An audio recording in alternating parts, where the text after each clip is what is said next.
Olá, gente, tudo bem? Meu nome é Thiago Ribeiro. Seja bem-vindo a RVcast, o podcast da RV Construções e Perícias. Eu sou o engenheiro Thiago.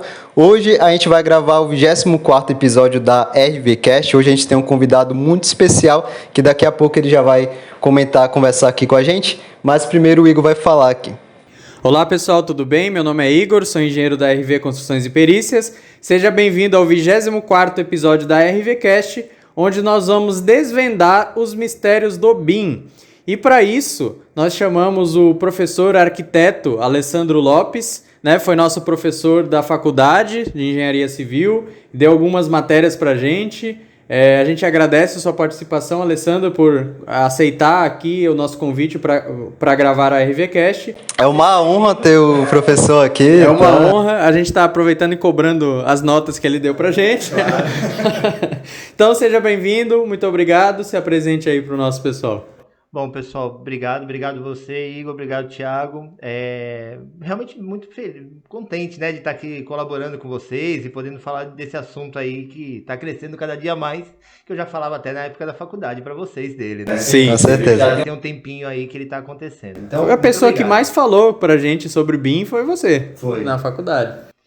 Eu acredito que provavelmente foi você que apresentou pra gente o BIM, né? Que até então a gente nem conhecia. Eu acredito, não vou dizer que acredito que sim, mas assim, o BIM ele já está no Brasil aí há muitos anos, né? E agora que realmente está tomando uma dimensão. E eu, né, como defensor e entusiasta, né, da metodologia e, né, que a gente vai estar conversando aí, eu acho que realmente fazia parte, né? Eu tinha que fazer isso para vocês como aluno, né? De ir apresentando o que vocês iam ver lá na frente. Entendi. Eu lembro que teve palestra, né? A primeira palestra foi uma semana de palestras lá na faculdade que teve BIM. Eu falei, que é isso, né? Vamos participar. Aí era você. Então, eu lembro que foi você mesmo que apresentou para mim, que antes eu não sabia.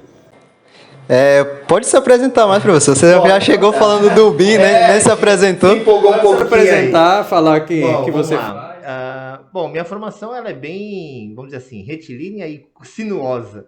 Eu fiz edificações, né? Eu sou técnico de edificações formado, isso lá na pré-história ainda. Fui para arquitetura, porque eu já estava, quando terminei o técnico, trabalhando no escritório de arquitetura e vi que realmente era a minha praia. Formei em arquitetura, daí da arquitetura fui para gestão de projeto. Claro, já estava trabalhando, já saí da faculdade trabalhando, até porque já tinha começado antes. E recomendo para todo mundo fazer técnico, não sei se vocês dois tinham feito, mas quem nunca fez técnico ou tem dúvida do que seguir, mergulha aí, tanto faz qualquer instituição, é sempre bom ir por técnico antes da faculdade. Falo como contratante e falo como professor para vocês que estão ouvindo. O técnico ele te põe a mão na massa e te dá a realidade, a faculdade te dá a teoria e te dá a consciência de como aplicar. Então eles são complementares, não é secundário fazer um curso técnico.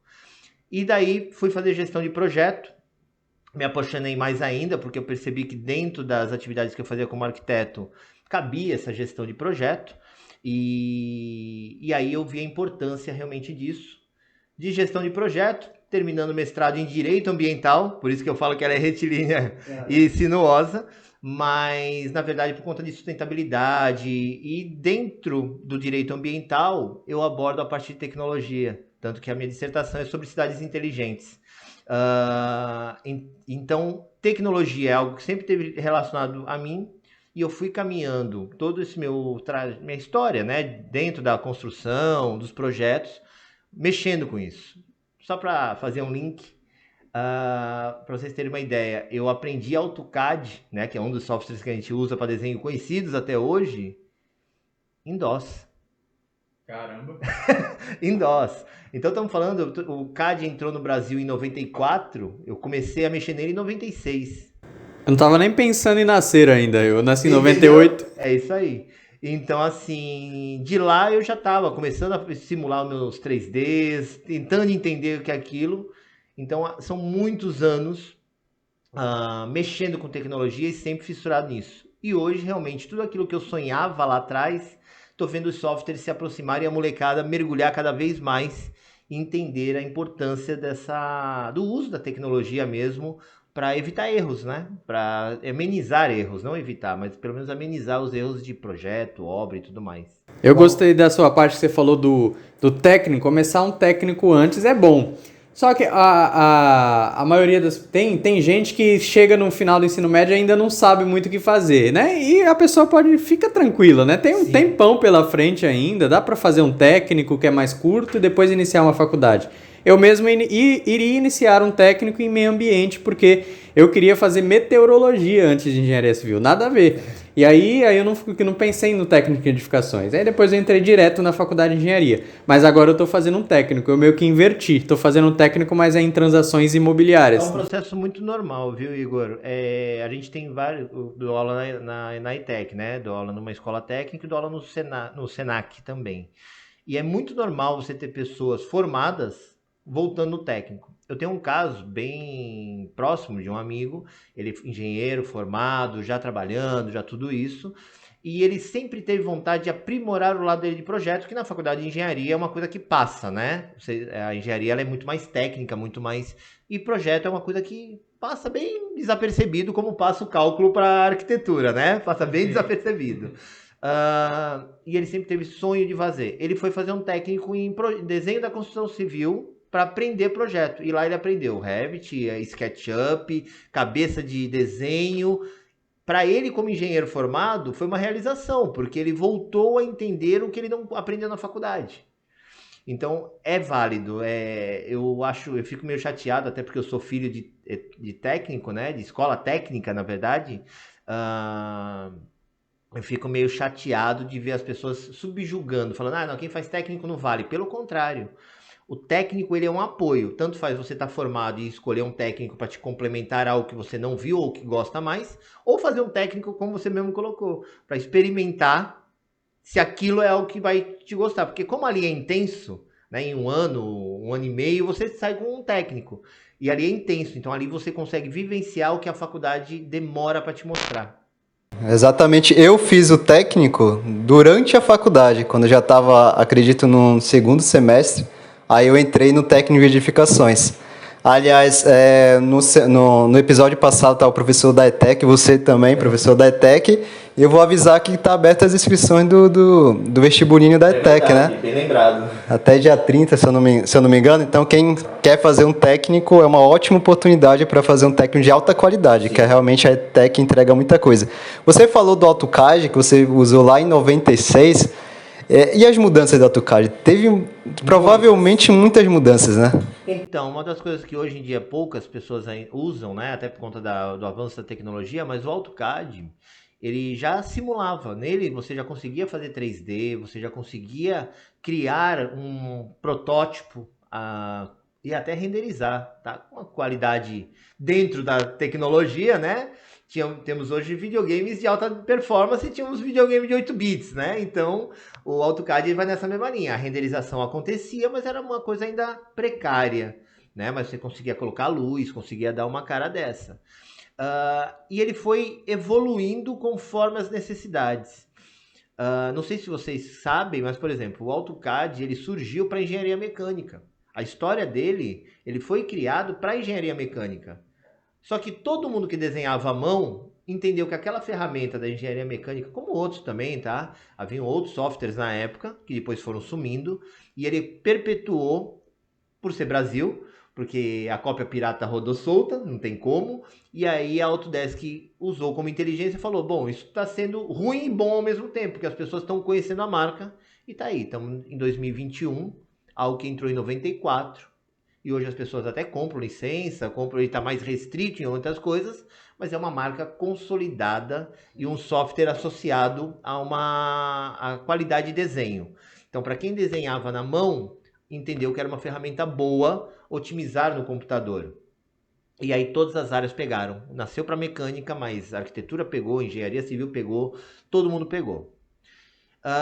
O que foi surgindo em paralelo a isso, Thiago, é que outros softwares começaram a tentar inventar ou propor soluções novas. Então o AutoCAD fazia um desenho básico 2D e tal, você podia simular, mas para simular era mais complexo. E eles foram tentando já dentro disso, que viram a massa que pegou, dar soluções novas. E aí a gente está chegando nos softwares que a gente tem hoje. Em paralelo a isso, se a gente pegar o grande boom aí de 2000 da tecnologia, Começamos a ter animações, filmes de animação, cinema com realidade. E a plataforma é a mesma. Então, a engenharia e a arquitetura pegaram e falaram, opa, eles estão construindo cidades inteiras hoje dentro dos videogames. Isso funciona pra gente.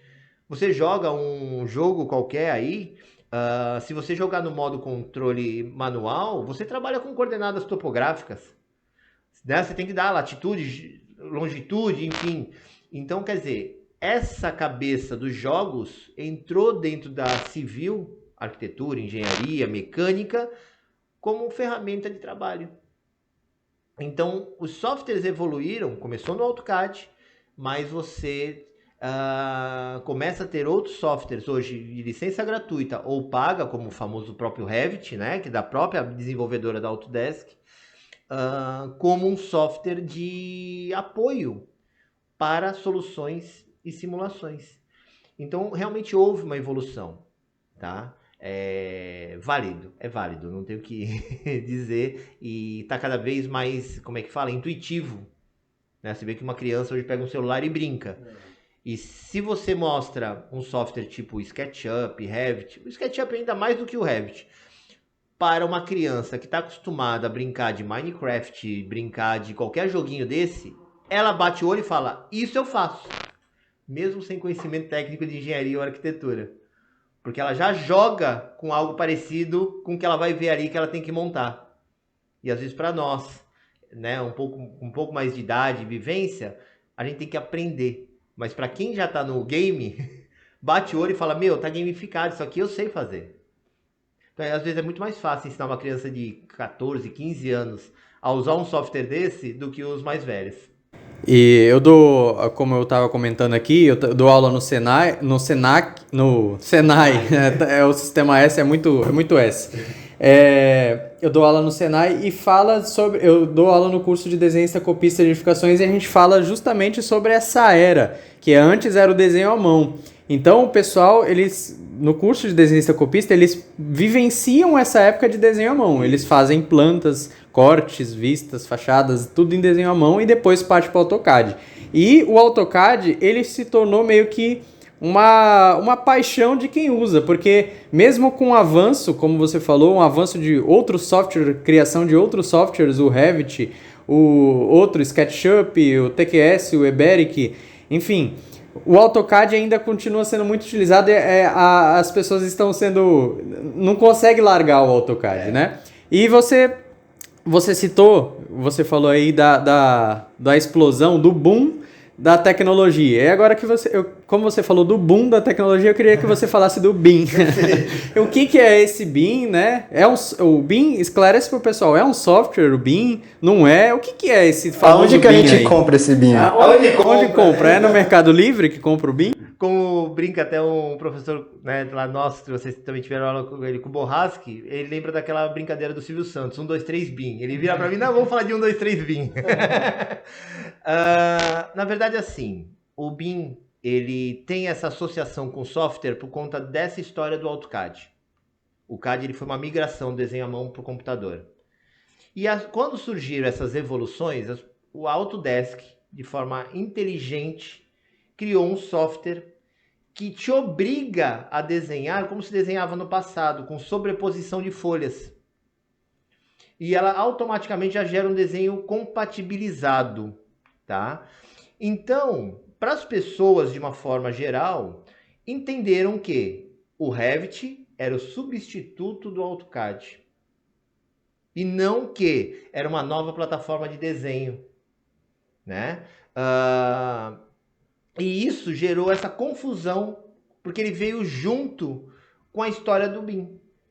Então, assim, a Autodesk pegou a metodologia BIM, ela é uma metodologia de trabalho, e jogou isso numa linguagem de software, de desenho. Então, para você desenhar num Revit ou no SketchUp, você tem que seguir alguns parâmetros. E para seguir esses parâmetros, você precisa ter um método e um processo de trabalho, né? Então, quando você tem método e processo, automaticamente o seu desenho tem chance de amenizar erros. Se não fosse o Revit, fosse AutoCAD, fosse desenho à mão, o BIM funcionaria. BIM é Building Information Modeling, ou seja, modelagem da construção por troca de informação. A gente costuma dizer muito que a letra mais importante desse anagrama é o I, informação. Vocês que já fizeram obra, tocam obra, o que vocês já ouviram como estagiário ou como empresários? O que falha numa obra? Comunicação. Falha de comunicação e falta de informação. O BIM vem nisso. Ele bate, e ele é uma metodologia focada nisso. Então, o que ele propõe? Por que tem essa confusão do software com ele? Né? De ser um software ou ser um processo de trabalho? Ele é os dois. Eu gero um processo de trabalho onde eu faço uma obra real gamificada. E eu envolvo todo mundo, do RH ao projeto e aos complementares, debatendo isso numa maquete virtual. Então, por isso que ele é um software, sim, qualquer software. Tem vários softwares com a cabeça BIM, com a metodologia implantada nele. E aí, como você mesmo sugeriu, TQS é um software BIM. SketchUp, por mais bobo que possa parecer, ele é muito mais complexo, ele é um software BIM. O Revit é um software BIM. ArchiCAD é um software BIM. E outros tantos que tem aí, até de licença gratuita, você não precisa nem pagar. Você pode baixar e ele tem essa cabeça BIM. Porque ele trabalha dentro de uma metodologia. Qual é a chave da história? É fazer que nem a gente está aqui. Se reunir, abre o projeto numa tela e começa a perguntar: Igor, fiz o projeto, compatibilizei, dá uma olhada. Eu te falo: poxa, mas olha, a hidráulica, por essa simulação, está passando num pilar. Em vez de você esperar para resolver isso na obra, você já detectou no modelo. E eu já discuti contigo qual solução. Vou trocar o pilar? Vou fazer uma curva nessa tubulação? Vou mudar o projeto? Mas a gente já debateu isso antes de sofrer na obra. Então ele ameniza erros porque ele já faz esse clutch, essa compatibilização no modelo construído. E aí acontece a mágica. Hoje no Brasil a gente gasta mais tempo em obra do que em projeto. A pressa de gerar um projeto é gigante. Vocês são cobrados, vocês fazem projetos complementares, vocês sabem disso. Ah, quero para amanhã. O BIM... 10 dias. 10 dias. O BIM, ele inverte isso. Ele pede que você gaste e consuma mais horas em projeto para você fazer a obra rápida. Então aquela mágica que a gente vê acontecer lá fora, que a gente fica encantado e fala: nossa, construíram um hospital em 2 semanas na China. Sim, o projeto já tinha discutido. Quando deu a pane, porque eles vivem com a prevenção, coisa que o brasileiro não está acostumado a fazer. Eles vivem com a prevenção. Quando deu a pane, o que eles fizeram? Apertaram o botão e falaram: jogadores, entra. Cada um já sabia o que fazer. O projeto já estava discutido. Então quando você executa sem dúvida, a obra sai. E é muito mais inteligente, né? Porque quando você está fazendo o projeto, é muito mais econômico a gente mudar ali algumas coisas e tal, do que ir na obra e fazer uma mudança. Ou então, você já executa a obra ali, depois você vai pensar: caraca, mas ali vai passar uma tubulação. Fica muito mais caro a gente resolver. E pior ainda é você resolver isso quando já está tudo pronto. Exatamente. Ou seja, é muito mais inteligente. Só que isso é uma mudança mesmo de raciocínio. É uma mudança que não devia acontecer. Porque assim, por onde eu passo, falo e implanto, enfim, ajudo, né, a implantar essa metodologia, esse processo, eu comento muito que isso já devia vir nos primórdios. A gente aprende na faculdade, na escola técnica, em qualquer lugar, que é importante compatibilizar projeto. É importante especificar as coisas antes de executar. A gente aprende isso. Só que a gente não faz isso. O mercado consome a gente de uma forma de exigir a obra. Porque a obra é algo palpável. A obra eu vejo. O cliente quer comprar o piso amanhã porque ele viu uma promoção e não sabe nem se aquele piso é bom ou razoável para aquele projeto dele, para aquela situação dele. Mas ele quer comprar porque ele quer ir na loja, ele está empolgado. E aí ele compra e comprou a mais, comprou a menos. E isso, dentro do processo de compatibilização, você sai com uma extração mais correta, né? Então, assim, respondendo a tua pergunta, o BIM é uma metodologia pendurada por uso de uma tecnologia que é compatível com essa metodologia. Né? Então, eu preciso de uma tecnologia para fazer a simulação, mas eu tenho todo um trabalho de processo paralelo, de alinhar os times, de debater os complementares em cima do mesmo desenho. Então, BIM é metodologia pendurada na simulação por meio de tecnologia.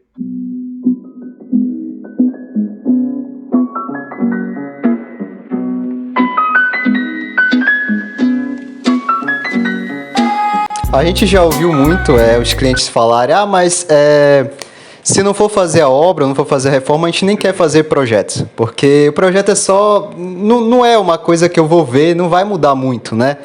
Eu queria saber de você, virou uma consultoria isso aqui, como que a gente faz para convencer o cliente da importância de um projeto, da importância de pensar em tudo antes, porque ele de fato só quer ver aquela obra pronta e não quer saber de projeto. O que acontece assim, Thiago, o cliente ele não sabe, o cliente ele está empolgado. Eu costumo dizer que são 3 fases da obra. A aceitação do contrato, que está todo mundo animado, você feliz porque vai fazer um trabalho novo, o cliente feliz porque encontrou alguém que vai realizar o que ele deseja. O meio que ninguém conta, são os bastidores do casamento, e a entrega, que daí depois de tudo que aconteceu aqui que ninguém viu, você vai ter a satisfação ou a tristeza do cliente. Este meio é onde o projeto se faz necessário e é onde o cliente começa a entender que deveria ter feito um projeto. Só que até chegar nesse meio, você já se estressou, o cliente já se estressou, o material já foi comprado, já foi gasto. Então, o melhor jeito de convencer, vamos dizer assim, não gosto nem de usar essa palavra, mas é você ensinar o cliente o que é o projeto e até onde ele impacta. Vou dar um exemplo. Você faz projeto de elétrica. Sim. O cliente pega e fala, projeto não precisa de elétrica. Eu só quero saber que eu quero 3 tomadas aqui, 4 ali e ali vai ter um chuveiro. Aí você chega para o cliente e fala assim, ok, seu chuveiro é elétrico. Qual chuveiro você vai comprar? Ah, não escolhi ainda, mas eu quero um bonitão. Na sua cabeça de técnico tá assim, se ele comprar um de 6.000 watts, eu vou pôr um disjuntor de tal. Se ele comprar um de 7.500, eu vou pôr um disjuntor de tal. Se ele comprar um de 8.000, é outro disjuntor. E é outro cabeamento na sua cabeça técnica. Na do cliente, ele só quer um chuveiro bonito. E aí quando você mostra para ele que se ele colocar, ele pega e não faz projeto. Vamos dar um exemplo bem real, não faz projeto. E aí você fez o padrão. O padrão é quanto? 6.500, 6.800, 7.000 watts. Fiz lá 7. Ele comprou de 8. A hora que desarmar o disjuntor no primeiro banho quente, de quem é a culpa? De quem construiu. Dele que comprou o chuveiro de 8, de quem construiu que não avisou ele, ou a sua que não informou que o projeto foi dimensionado para outra coisa. Aí tu vai falar, mas ele não fez projeto, você falou que não precisava, que o teu eletricista era bom. E aí o cliente começa a falar assim, mas você que é o técnico, eu te paguei para isso. Você deveria ter me informado. Então essa educação do cliente é uma culpa nossa. Nós não temos esse trabalho de educação do cliente. Como para nós é tão óbvio, a gente não tem essa paciência de educar o cliente. O cliente não sabe. Só que na hora que dá o problema, ele liga para ti e fala, você devia ter me informado. Então assim, eu acho que projeto tem que ser conversado e realmente mostrar até onde ele chega. A gente, às vezes, não quer, a gente como técnico, a gente corre esse risco de, às vezes, a gente querer fazer, a gente sabe que é importante, mas a gente não explica para o outro o final do processo. Aonde impacta ele ter um disjuntor errado? Aonde impacta ele não ter feito um projeto pensado? A hora que você fala, olha, você vai pôr o de 8.000? Ah, não sei, não escolhi ainda. Põe a carga máxima. Você já deve ter ouvido isso. Põe o máximo que pode. Aí ele compra um de 6. O disjuntor não vai desarmar nunca. Aí vai queimar o chuveiro. Aí tu fala, o incêndio vai ser provocado porque você pediu para pôr a carga máxima. Eu calculei pelo máximo, você colocou inferior, o disjuntor não desarmou e seu chuveiro explodiu. E a carga máxima no chuveiro, a carga dimensionamento máximo na hidráulica, na estrutura, vai acabar gerando custo desnecessário também, muito a mais. Exatamente. Então o projeto, ele também é considerado como uma economia para a obra, né? Ele vira economia. Ele vira economia, porque evita o superdimensionamento. Você vê, Igor, pegar no teu calo, tu faz estrutural. Sim. Estrutural é o projeto mais ignorado de uma obra. De uma obra normal, convencional, não digo uma obra de grande porte, mas uma obra residencial, que a pessoa uma reforma, é o projeto que a pessoa menos quer. Por quê?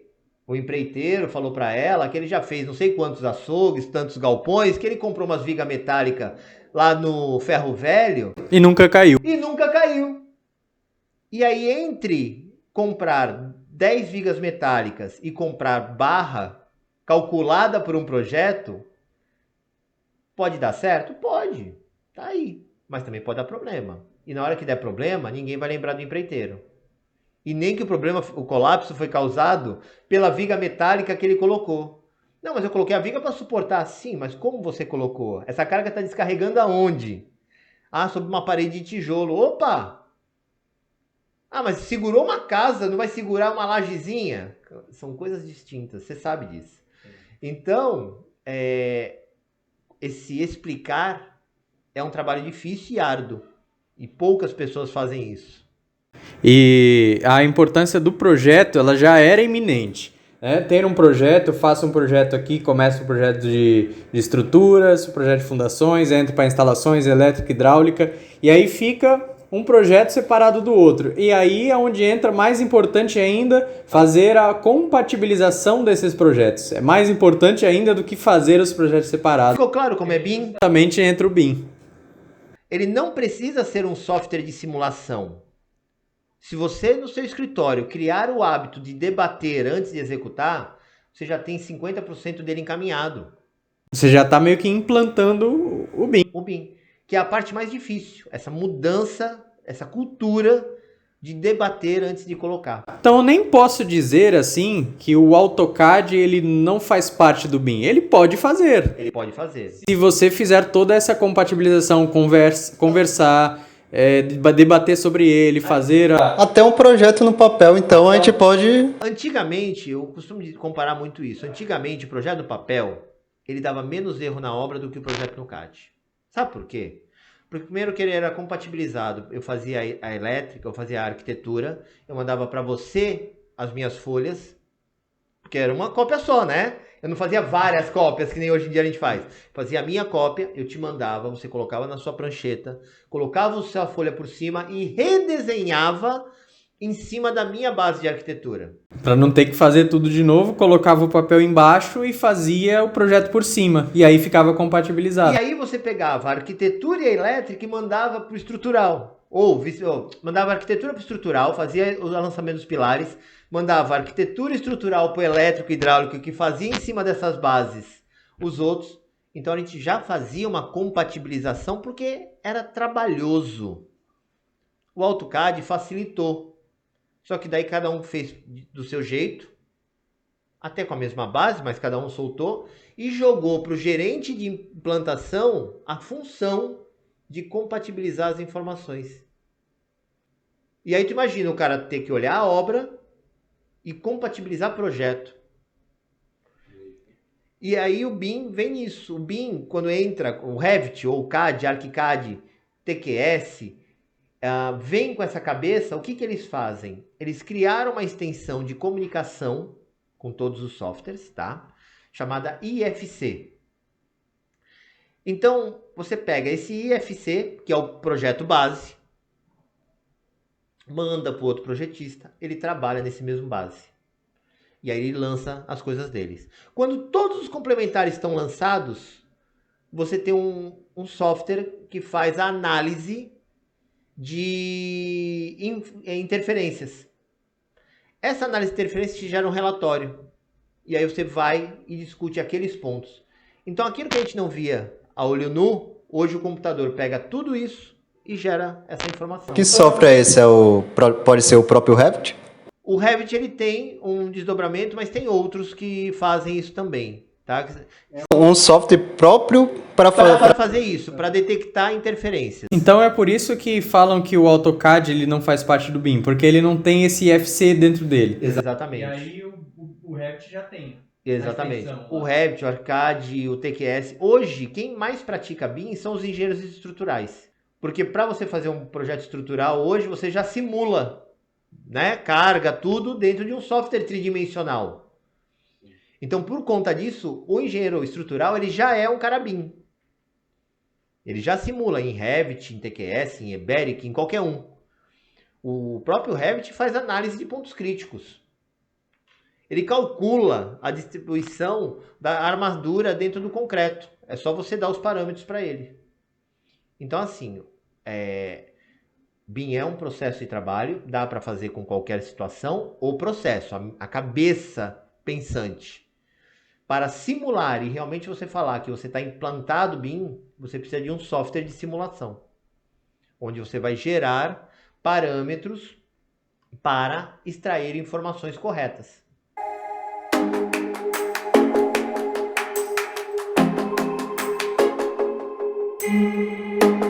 Certo. E o BIM, ele vem sendo discutido há muitos anos já, né? Há muito tempo já.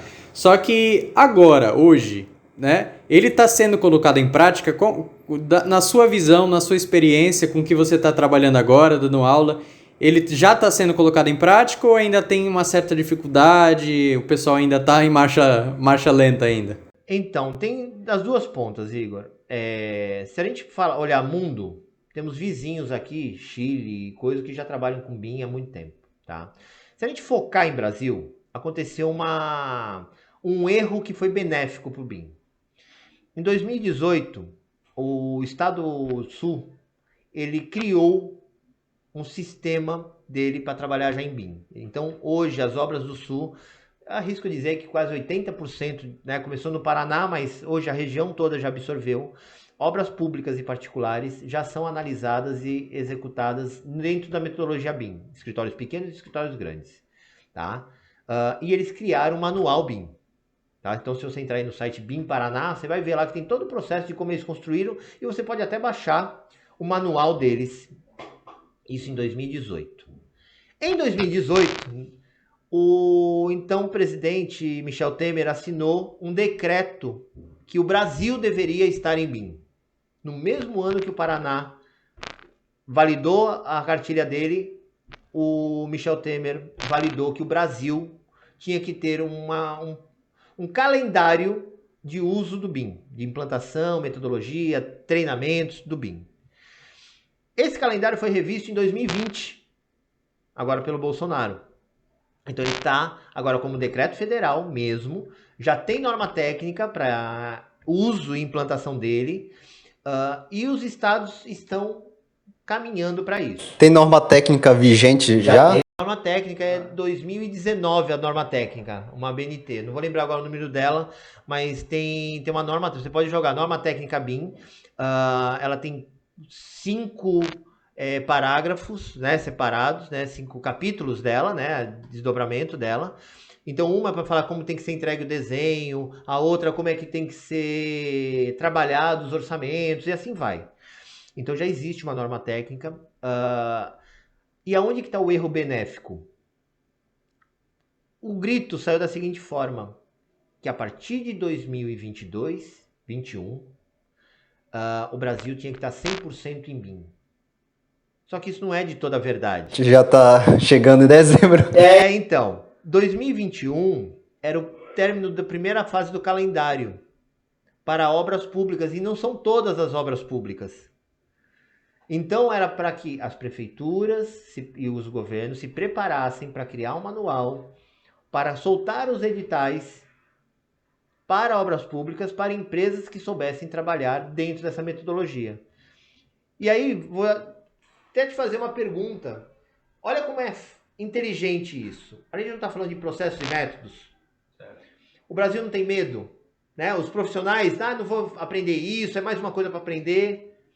Por que vocês acham que o governo, ou o governo federal, teve interesse no BIM? Justamente para facilitar a obra, vai reduzir o tempo da obra, custo da obra, ou não tem nada a ver? Exatamente isso. Eu vou no dinheiro. Eu só tenho interesse naquilo que me traz benefício. Então, se ele fosse algo tão ruim, não traria benefício. Então, se não traz benefício, o governo não tem interesse. O governo não ganha dinheiro da Autodesk e de outros de forma direta. Ah, não, vamos divulgar a Autodesk. Então, que não é. Tem vários gratuitos, como eu estou falando. Ele tem interesse na metodologia. E aí completa isso. Por que ele quer que as obras públicas sejam pautadas por ele? Para reduzir o custo da obra, né? Aditivo, custo diminuir e tudo mais. O improviso. Então... Para aumentar a grana do governo. Né? Então pensa, se tu tem um escritório pequeno e você não quer trabalhar com isso, não quer se dedicar a isso, tu está fazendo o quê? Continuando jogando dinheiro fora. Porque se o governo, com obras muito maiores, de milhões, tem interesse em economizar, e não estamos falando de questão política, pode ser qualquer um, estamos falando de gestão, ele tem interesse que essas obras não tenham mais aditivos, não tenham atrasos. O que está por trás disso é isso, economia de tempo e dinheiro. E se é tão bom assim, né, economia... traz economia, diminui o tempo de execução da obra, porque você tem um planejamento maior. Por que muitas empresas ainda não adotaram o BIM até hoje? Por desconhecimento, por falha de informação, por essa associação com um software direto. Então você que está ouvindo esse episódio aí, já lança para o seu amigo, já lança para todo mundo, porque pela falta de informação que ainda não está sendo implantada. E aqui um conhecimento enorme que você está passando aqui para a gente, a pessoa já começa a implantar agora já. Olha, e dou uma dica. As pessoas falam assim, meu escritório é pequeno, eu não quero fazer isso agora. Errado. É muito mais fácil implantar com menos gente do que um escritório consolidado. As grandes construtoras, Andrade Gutierrez e Companhia Limitada, todas essas gigantes, elas já têm há pelo menos uns 2, 3 anos um trabalho paralelo de implantação de BIM. Aí você fala, caramba, 2 anos implantando o projeto, 3 anos. Porque elas são gigantes e mexem em todas as áreas. Não é no departamento de engenharia, não é na obra. É engraçado que ele é administrativo. Ele acontece no escritório. O cara da obra é o cara que menos vai sofrer, porque ele já vai pegar tudo pronto. Ele só tem que dar o andamento no sequenciamento. Para vocês terem uma ideia... O BIM modelado corretamente, bonitinho, você simula o cronograma e as fases de execução. Então, se você aprendeu o Project, aprendeu tudo isso, você vai jogar lá dentro. Até porque o Project também faz parte do BIM. Ele vai jogar lá dentro e aí você vai dizer, vai acontecer essa fase, essa fase, essa fase. Isso aqui trabalho paralelo, isso aqui individual. Ele simula, sabe joguinho que vai andando a fase? Ele vai evoluindo a obra e te dando tempo baseado no TCPO, baseado nas suas contas de produtividade. Ele te dá o final da obra. Olha, essa obra planejada desse jeito vai acontecer em 6 meses. Aí na mesa, você vai falar, não, 6 não dá, tem que acontecer em 4. Volta para a planilha, vamos ver que fases que a gente consegue mexer. Você brinca de construir. Volta naquela tua vidinha do pequeno engenheiro com aquele cubinho de madeira, só que agora brincando de videogame, brincando sério, na realidade virtual.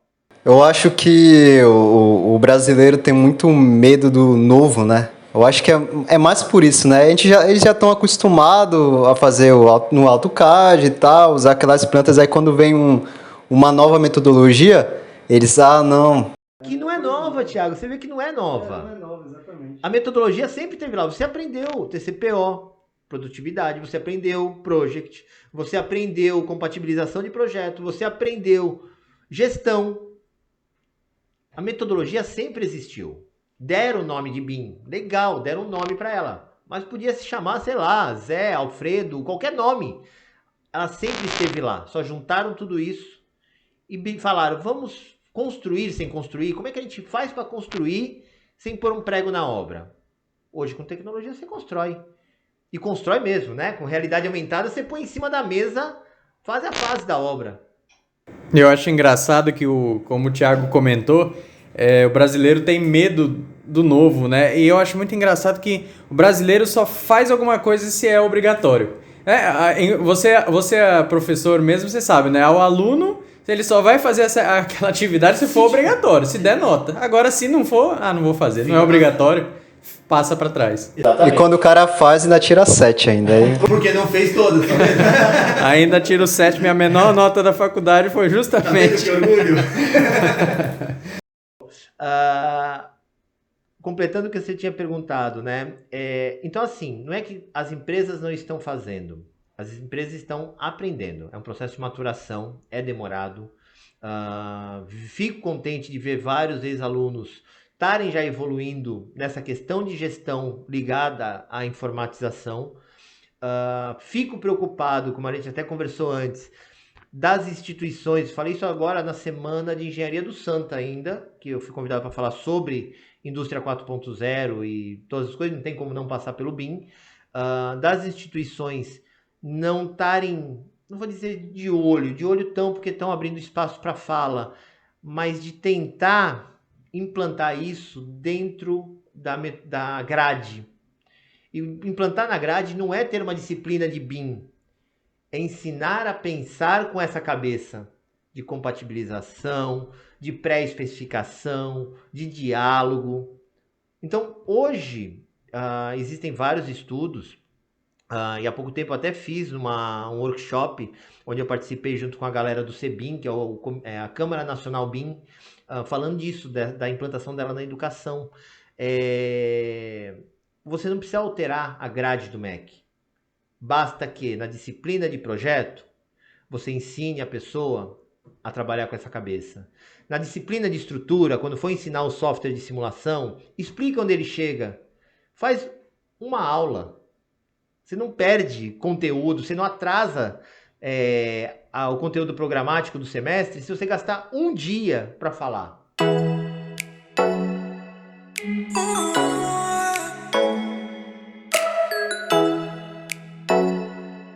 Mas o que seria exatamente essa aula? Você falaria, você tem que fazer a estrutura aqui pensando nos outros projetos. Seria exatamente isso? Algo assim. É isso aí. Você precisa das outras informações. Pode até contar isso tudo que a gente está conversando aqui no podcast. Pode fazer. Tem jeito de trabalhar isso. O que caberia? Vamos levar as faculdades e instituições para um nível maior? Caberia fazer um jogo das engenharias, onde você pega e joga no 360, ou seja, no ambiente de uma nuvem, grupos, e esses grupos têm que fazer uma edificação em BIM. Então você pode até ter uma dinâmica de metodologia ativa. Eita, ia dar uma briga. Mexendo com engenharia civil, mecânica, elétrica, montava grupos, como tem os hackathons, e já teve um desse nível nacional. Imagina isso dentro da faculdade. Se põe como aluno, você não gostaria de participar de uma brincadeira dessa? Sim, ia ser muito interessante. Entendeu? Então, quer dizer, onde que está a falha? Muitos professores, que são os profissionais que a gente está comentando, desconhecem. A instituição sabe que está acontecendo, que tem um decreto, mas também está desamparada, porque os professores, desconhecem. Os alunos estão sabendo que está tendo, e aí gera um choque que me preocupa. O que a universidade entrega não é o que o mercado espera. Hoje você soltar no site de empregos estágio para engenheiro, arquiteto, a primeira coisa que eles pedem com o 6º semestre, 5º semestre, é que já tenha noções de trabalho dentro da metodologia BIM. E volta no tempo. Ou quem está aí ouvindo que esteja... O que você ouviu antes do podcast sobre isso no teu 6º semestre para você conseguir uma vaga de estágio? Nada. O que você correu atrás de tentar aprender algum software, alguma dentro da tua especialidade que saiba fazer isso? Você vai estagiar? Não. Aí você vai estagiar no peão da elite. Você vai estagiar na frente de obra. Você vai receber a coisa pronta. Você deixa de ser um ser pensante. Olha o problema. Então a gente está caminhando, o mundo caminha para o escritório, para debater no escritório, e você está fora disso. Você só vai receber informação e implantar. E a galera quer mesmo ficar mais em obra. O pessoal quer saber mais de obra, quer fazer estágio em obra. Que é como fazia 50 anos atrás, 60 anos atrás. A obra é importante, só que hoje o mundo constrói de outra forma. E a gente ainda está preso no tradicional. Tanto que quem...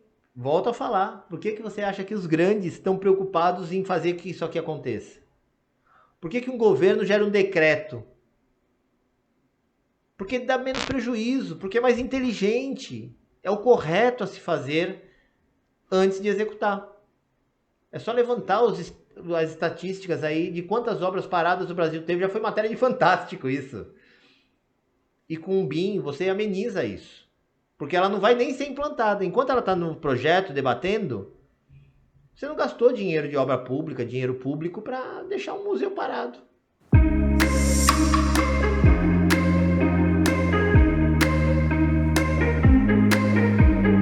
E você, citando esse decreto, eu só queria que você desse mais um resumo para a gente, não é só para falar mais dessa parte, e quando é obrigatória essa implantação? Só para as obras públicas, obras particulares? Igor, do jeito que eu te falei, foi um erro benéfico. Era primeiramente para obras públicas, para terminar em 2025, 2026, com 100% BIM em todas as obras, tá? Mais um exemplo, Brasil. Salvador, se não me falha a memória, hoje, se você manda um projeto para a prefeitura de obra nova em modelo IFC, modelo tridimensional, a obra é aprovada em uma semana. Tá bom? Uma semaninha. Quanto tempo você leva para aprovar um projeto aqui em São Vicente ou em Santos? Ou... Quanto papel você gera para ser analisado? Muito mais, né? Muito mais. Salvador. Você manda o modelo, ele já é analisado, porque o modelo ele é fiel. Uma coisa que é legal de citar é o seguinte: inverter o processo. O papel é questionável. Eu altero uma planta, um PDF, eu ponho o valor que eu quero. O modelo parametrizado, eu não altero. Se eu alterar o modelo, altera a planilha. Agora, no papel impresso, eu posso alterar só a planilha sem mexer no modelo. Então, quem é o papel fiel? É o modelo tridimensional. Então, você mandar um arquivo tridimensional para as prefeituras, para a empresa analisar, não tem erro. Não tem falha de faltou uma cadeira, faltou um vidro, faltou... Se falhou, é porque não está. Porque ele como é que fala? Ele se comunica, vamos pôr bem no popular. Todas as informações que estão contidas naquele modelo tridimensional, eles estão conjugadas a todas as outras planilhas extraídas dele. Interconectados. É isso. Ele tem um outro nome lá que é mais voltado à informática. Interoperabilidade. Interoperabilidade. Então, isso gera uma fidelização. Então, se eu tirar um puxador daquele projeto, a planilha também extrai esse puxador, o valor também sai aquele puxador. Se eu coloquei algo a mais, ela insere também esse algo a mais. Aqui, eu edito. Lá, é certeza. Então, o que você, como analista, gostaria de ter na tua mão? Um modelo 3D, que já te dá essa planilha vinculada ao projeto, ou um papel que é questionável a partir de agora? E será que as prefeituras, por exemplo, daqui, elas sabem analisar um projeto em BIM? Será que eles estão preparadas para isso? Não, mas estão dentro desse plano de melhorias e preparo. Porque eu sei que, como você falou, em Salvador, eles devem estar. Mas aqui, será que se a gente for levar lá, eles... Não. Pode ter um profissional ou outro. Eu tive a oportunidade de fazer com um grupo de obras públicas de Santos. Eu cheguei a dar uma capacitação de um software para eles e passar essa metodologia. Mas foi uma capacitação para um grupo específico. E aí depois troca a gestão, troca as coisas... Mas sei que eles estão cuidando e fazendo isso lá. Santos, tá? Então, internamente, eles estão promovendo algumas ações para capacitar. Esse período é de capacitação. A ideia desse período é pôr a consciência rodando na cabeça de todo mundo. E aí, você pode falar assim, Alessandro, muito lindo. Até quem está ouvindo pode falar assim, adorei o discurso, belo, campanha política tá aí, 2022, voto Alessandro. Mas não é isso. A preocupação é a próxima etapa. Sabe aquele empreiteiro, o seu mestre de obras, que adora ficar com o celular, que tu até paga diária melhor se ele não tiver com o celular? Então, esse cara vai ter que trabalhar que nem uma montadora de carro. Ele vai ter que pegar o celular dele e validar a atividade do dia dele. Era exatamente isso que eu ia perguntar, até anotei aqui.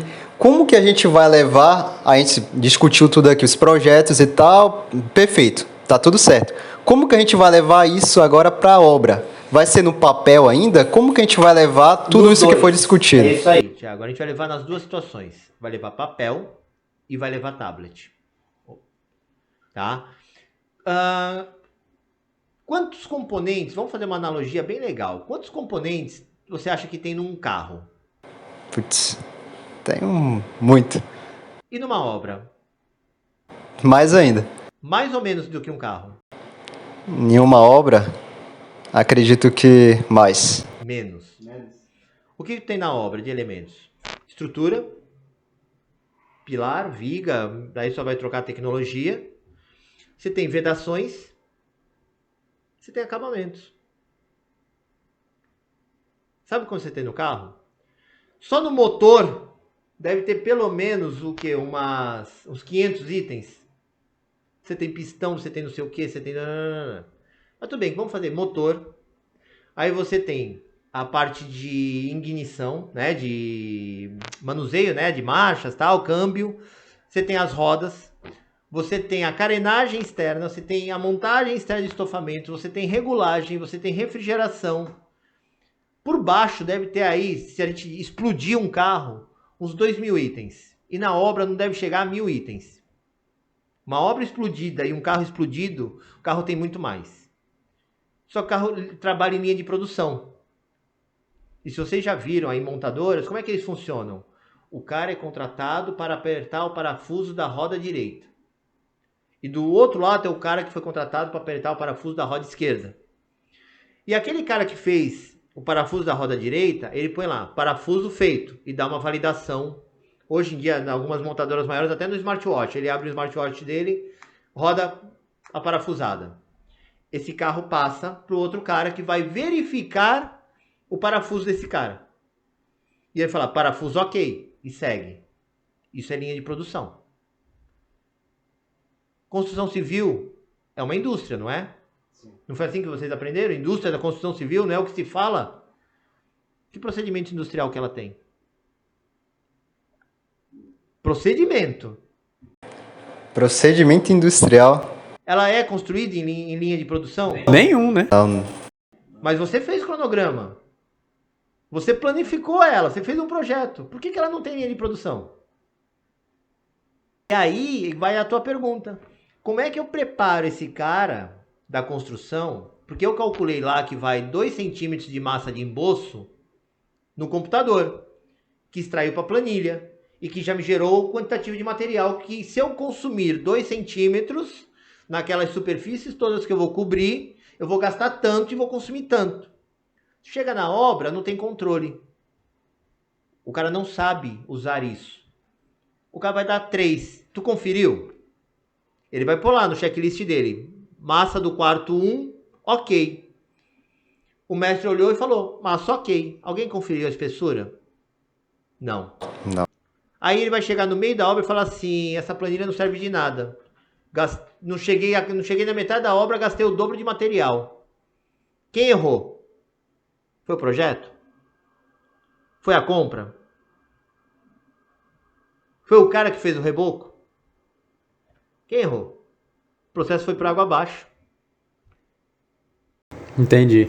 E você então considera essa então a maior dificuldade de se implantar o BIM? Essa falta de conhecimento, essa falta de comunicação? Eles ficaram para o segundo plano, Igor. Essa galera da obra vai ouvir o que a gente está falando e vão falar, meu, isso é só para quem é engravatado. Isso não é para mim. E é para ele. Ele vai ser o culpado final. Porque não adianta nada a gente fazer o projeto e não sair de acordo com o projeto, né? Então eles têm que ter noção disso. E nesse caso, Se a gente levar isso para uma obra pública, olha o problema. Será que vamos ter que ter engravatado levantando parede? Entendo. Mas olha só, na obra pública, hoje, qual é a discussão? Aditivo. Um projeto desse não gera aditivo. Você tem uma margem, você vai pôr uma tolerância, 5%, 10%, né, de variação, mas uma obra nova não deveria gerar aditivo, porque você já desgastou tempo conversando. Você já sabe que ali funciona. Daquele jeito, já debateu, não tem interferência. O kit do banheiro é aquele, é tantas conexões e acabou. Só que se na obra o cara não estiver preparado para executar que nem foi pensado, como é que eu vou chegar para você, que me entregou um projeto, eu, executor de uma obra pública, e falar: Igor, tá errado isso aqui. Eu não consigo executar desse jeito. Você fala: não, tá aqui, ó. Não, tá errado, esse material foi calculado errado. Eu vou precisar de mais 20% de aditivo. Tu vai falar: não, meu amigo, a gente vai revisar o projeto. Porque agora tu tem certeza que o teu projeto tá certo. Como é que acontece hoje? Tu não tem certeza se o teu projeto tá certo. Você não conferiu na obra. Voltamos à metodologia. Então, assim, eu acho que eu, falando por mim mesmo, metodologia legal, decreto federal legal, planejamento de educação legal, faculdade está atrás, mas está tentando correr, não está entregando para o mercado profissional que o mercado está pedindo, então isso vai gerar um grau de desemprego se os alunos não correrem por conta própria. Só que chega na mão de obra, que às vezes nem tem o segundo grau, e esse cara sabe usar o celular, mas ele não sabe aonde o trabalho dele é importante a partir de agora. E se ele se diferenciar muito, corre o risco de ele até ficar um profissional caro. Porque agora vai ter alguém que vai lá e mede. Sim. E agora eu fiquei até preocupado, professor, porque a gente já estava vendo como é difícil fazer essa implantação do BIM no escritório e tal. E agora você trouxe para a obra e a gente viu que é mais difícil ainda. É mais difícil e é mais fácil, porque a mão de obra não sabe nada, zero, assim, na questão tecnológica BIM.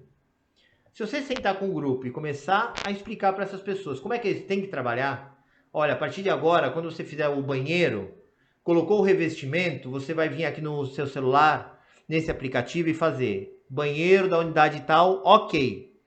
Eu vou receber um relatório, eu engravatado vou receber um relatório. Eu vou lá e confiro. Ele só parte para a próxima etapa após a minha validação.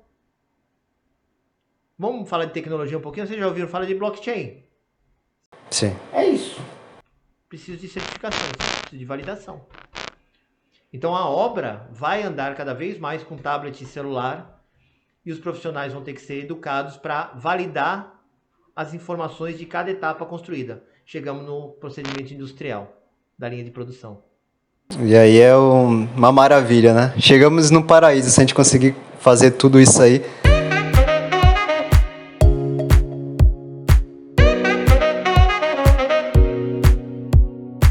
Então, a partir de agora, mais do que nunca, nós vamos ter pessoas cada vez mais capacitadas, cada vez mais com conhecimentos em BIM, né? Porque já é uma realidade. Antes a gente falava, a partir de 2021 vai ser realidade. A gente já está acabando 2021. Então, nós temos que ter cada vez pessoas mais capacitadas. E essa é a sua opinião sobre o futuro dessa modelagem BIM? Maior capacitação do pessoal técnico para conseguir fazer com que isso chegue dentro da obra. Exatamente. Eu acho que até quem é de obra já pode começar a olhar. Não tem esse preconceito. É metodologia, gente. É o que eu estou falando. É processo e métodos. O software, o cara da obra, ele não precisa saber usar um Revit. Ele tem que saber extrair informação. O cara da prefeitura, ele não precisa saber desenhar no Revit. Ele tem que saber extrair informação. Porque o arquivo vai vir pronto. E ele vai baixar no visualizador as informações e ver se está compatível. Só que, e quem está executando vai pegar essa informação, executar e falar, executado conforme o projeto. Então é educação, é cultura, é mudança de sistema de trabalho, de processo de trabalho. Mas a gente está bem aquém, né? Comparado com o mundo, a gente está bem aquém. Esse trabalho que vocês estão fazendo é legal, já abre de uma forma mais popular para todos. Vocês mesmo passaram por essa experiência, eu dentro da faculdade faço isso. Você comentou da ETEC. O curso de edificações, a grade nova, já contempla a fala de BIM. Já mudou a grade de edificações. No técnico, já está implantando dentro do eixo de infraestrutura, na grade nova, metodologia BIM. Não com todo esse rigor que eu estou falando, mas já começa a ter falas e sistemas de trabalho dentro disso. Eu acredito que todo mundo que está envolvido com construção civil tem que pelo menos saber o que é o BIM, né? Exatamente. Pelo menos isso. Olha, Thiago, te dou um exemplo. Eu estou implantando, hoje eu estou no Departamento de Infraestrutura como coordenador de projeto. Estou em São Paulo. O Departamento de Infraestrutura é quem constrói todas as ETECs e FATECs do estado de São Paulo, tá? E eu estou coordenando o projeto de implantação BIM para eles. Ou seja, eu estou ensinando, né? Entendendo como eles funcionam e ensinando como seria correto soltar os editais e como projetar dentro disso. Para que as próximas unidades, reformas, retrofits e tudo mais, sejam feitos dentro dessa metodologia e dessa sistemática de BIM. Nesse primeiro momento, é para construção. Sabe onde é que isso vai refletir lá na frente? Que é o que eu te falo de refletir lá na frente? Quando eu tenho a construção parametrizada, eu já posso pôr o parâmetro desgaste. E aí me ajuda na zeladoria. Porque eu sei que aquela pintura, daqui a 1 ano tem que sofrer outra pintura. E o software vai me dar um relatório dizendo, olha, escola tal precisa ser feita uma manutenção preventiva. Porque ela já foi concebida dentro dessa metodologia. E dentro dessa simulação tridimensional. Então o software, a inteligência artificial, pega, manda para mim, falando, olha, aquela escola que você fez 1 ano atrás, tem que passar por uma manutenção agora. Eu não dependo mais da escola me pedir. Escola, obra, qualquer coisa, eu estou falando dessa gestão. Então, ele ajuda na manutenção. Também, né? Também. Ou seja, ele acompanha toda a vida útil do edifício, né? Está simulado, está no 3D, está no computador. E por último, né, pra gente encerrar, quero implantar o BIM, né? Vamos falar agora de uma forma mais prática, desde o início. Quais são mais ou menos os passos aí pra gente conseguir implantar esse BIM, já que a minha empresa ainda não tem? Primeiro reza muito, pede. Não, eu brinco assim, até pelo seguinte, não tem mão de obra. Vou implantar eu mesmo. Se você buscar hoje no mercado estagiários ou pessoas que desenhem, tá difícil. Tá difícil. Tá escassa essa mão de obra. Tá? Então você vai ter Mão de obra, você fala o operário? Não, a mão de obra é estudante. A mão de obra técnica Desenhista, o famoso cadista, o desenhista à mão, não tem no mercado. Não tem.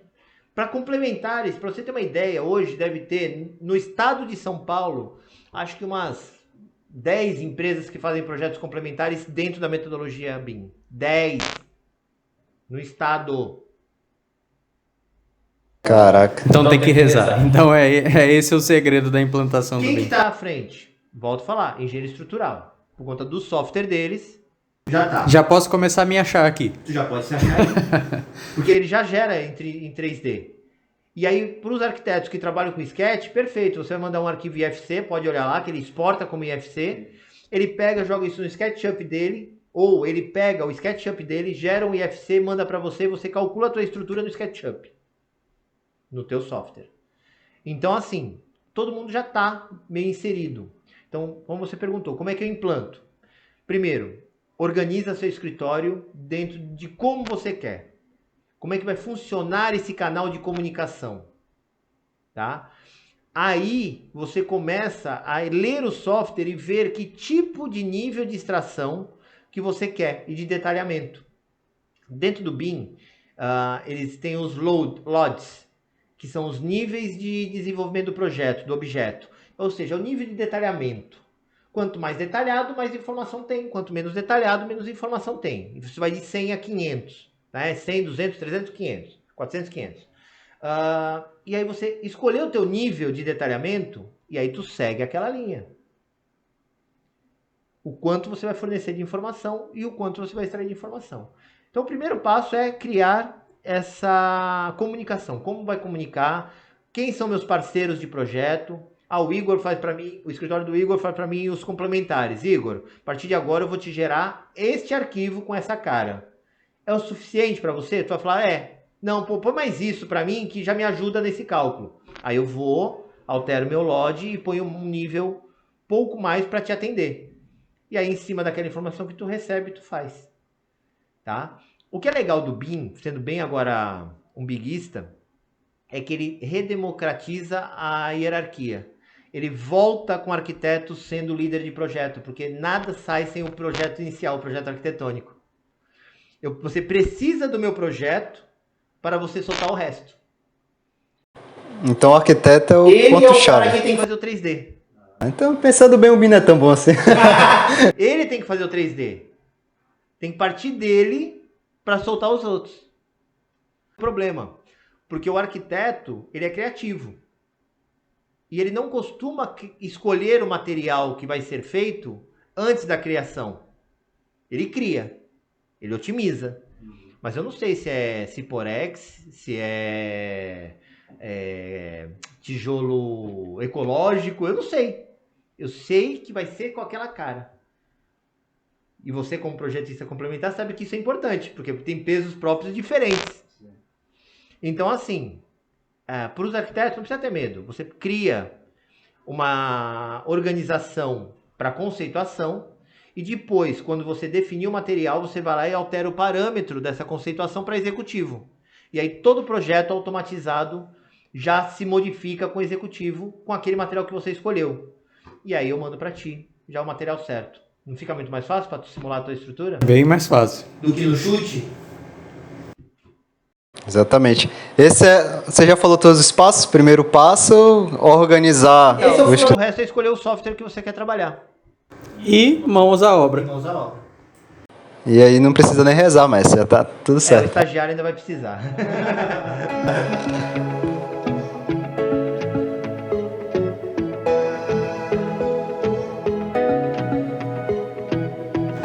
Então, muito obrigado, Alessandro, por todas as informações passadas aí. Nós gostamos muito e acredito, tenho certeza que os nossos ouvintes também, quem está ouvindo aqui, se anotou bastante coisa, também gostou bastante, tirou bastante aprendizado, está preparado aí para um futuro cada vez mais atuante do BIM, né? Gostaria de mais uma vez agradecer a sua participação aqui, por ter aceitado o convite de gravar RVCast. Gostaria que você fizesse suas considerações finais, falasse um pouco do seu trabalho que você faz também, como é que o pessoal que está ouvindo te encontra, como é que faz para contratar um serviço seu. Bom, Igor, obrigado, né? Thiago também, obrigado aí pelo convite. É sempre gostoso falar de um assunto que eu já defendo há muito tempo, né? Bom, o pessoal consegue me encontrar nas redes sociais, não tem essa dificuldade toda, então... Até na TV, hein, pessoal? Até na TV, então, bobear e tá aí. No @arc.alessandro Lopes consegue estar no Instagram, lá já tem todos os canais até para fazer contato, ver um pouco do que eu falo, do que eu faço. Quiser implantar no escritório, saber um pouco mais, ou agora fazer aquele jabá, né? Precisar de um projeto arquitetônico ou de uma gestão mais completa de projetos complementares com o projeto arquitetônico, também pode me consultar e aí a gente vai trocando figurinha e falando e explicando um pouco mais para vocês aí ouvindo. Certo, a gente vai deixar seu Instagram na descrição, né, aqui desse podcast. Mais uma vez, obrigado, foi uma honra conversar com você aqui, professor nosso e tal, agora colega de profissão, né? Muito obrigado, foi muito legal. Eu mesmo aprendi muito aqui com você e eu tenho certeza que o pessoal gostou muito. Então, gente, esse foi o 24º episódio da RVCast. Até a próxima. Tchau.